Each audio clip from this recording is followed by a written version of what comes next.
A bodyguard steps into fire as threats close in, secrets surface, and loyalty is tested when Jungkook's life hangs by a breath in a cinematic thriller. "Get down, now!" the bodyguard shouted as the glass wall behind Jungkook exploded into a white roar of shrapnel and rain, the night slicing itself open with the crack of a sniper's shot. The world contracted to motion and instinct. The bodyguard's shoulder slammed into Jungkook's chest, driving him hard to the marble floor as alarms howled and the smell of gunpowder burned the back of his throat. Security lights flickered red, then died. In the dark, footsteps scattered like startled birds. Someone screamed a name. Someone else prayed. The bodyguard, known to most only as Park Min-yi, counted breaths the way he always did under pressure.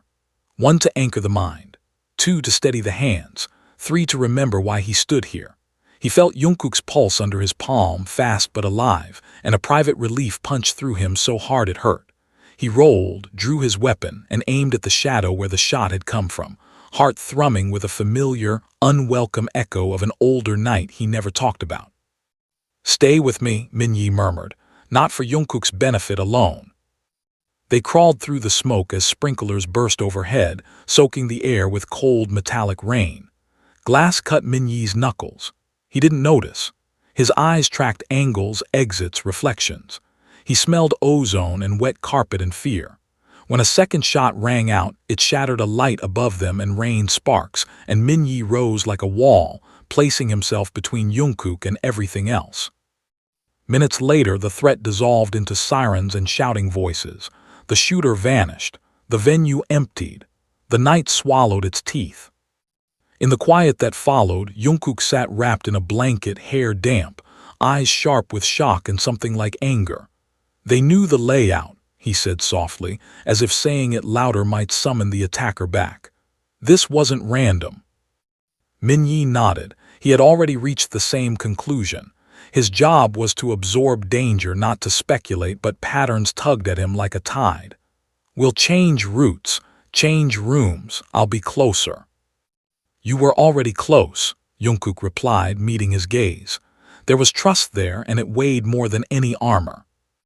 As dawn crept in, Min-yi allowed himself a moment alone by a window.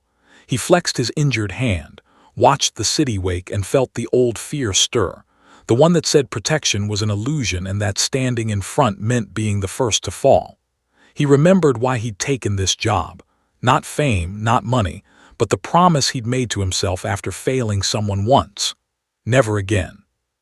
By evening, the investigation began to circle a name Min-yi recognized from a sealed file he'd hoped never to open. The threat was closer than he'd told anyone, and it carried a history that knew his habits, his scars, his weakness for stepping into danger without hesitation. That night, as Jungkook practiced quietly in a dim studio, Min-yi stood at the door, listening to the rhythm steady both of them. Whatever was coming would test more than reflexes. It would test the truth of loyalty, the cost of secrets, and whether standing at the front was courage or penance. For now, the room was safe. For now, Jungkook was alive. Min-yi breathed, squared his shoulders, and took his place at the front, exactly where the threat would have to pass through him first. The days that followed moved with the deceptive calm of a held breath. Min-yi adjusted protocols with the precision of a man rewiring his own nerves. Routes changed at the last second, decoy vehicles rolling like ghosts, rooms swept twice by different teams who never met each other's eyes. He slept in fragments and woke counting angles. Jungkook noticed everything, even the way Min-yi had started humming under his breath when stress peaked, an old habit meant to keep panic from blooming. The threat announced itself again, not with gunfire but with information. An envelope slid under a hotel door. No return address. Inside, a photograph taken from across the street, Jungkook laughing with a stylist, Min-yi blurred at the edge like a smudge the camera had tried to erase. On the back, a single sentence written in neat block letters. "You can't block what's already inside." Min-yi felt the words settle into him like a verdict. He recognized the handwriting. It belonged to a man he'd once trusted, a former mentor who had taught him how to stand in front and how to choose who deserved it. Betrayal tasted like iron and old rain. He told Jungkook the truth that night, or at least enough of it, about a unit disbanded in silence, about an operation that went wrong because someone sold the map, about the mentor who vanished before blame could stick. Jungkook listened without interruption, hands folded, eyes steady. When Min-yi finished, the room hummed with the quiet after confession. "So he's coming for you," Jungkook said, "and through me." Min-yi nodded. He believes protection is possession, that saving someone means owning the outcome.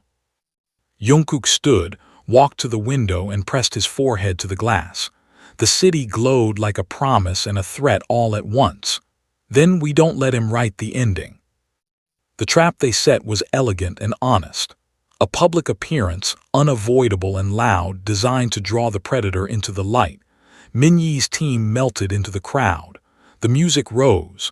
The air smelled of sweat and electricity. Min-yi felt the old fear rise and mastered it by numbing it.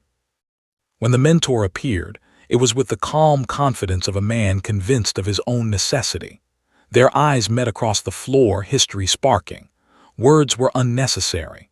The fight that followed was brutal and brief, a collision of mirrored techniques and diverging beliefs.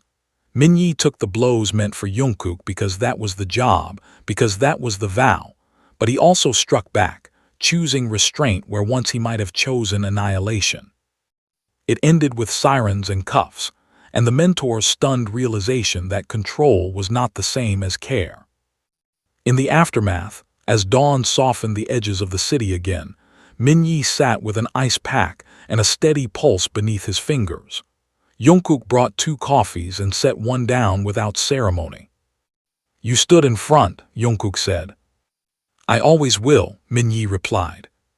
This time the words felt lighter, not a penance, a choice. They returned to their rhythms, practice and patrol, music and silence, changed in ways that didn't need explaining.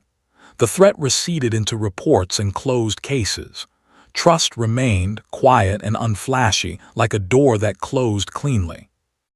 When danger came again someday, as it always does, Min-yi would be ready. Not because he feared the shadows, but because he knew exactly where he stood, at the front, not to disappear, but to ensure someone else could keep moving forward.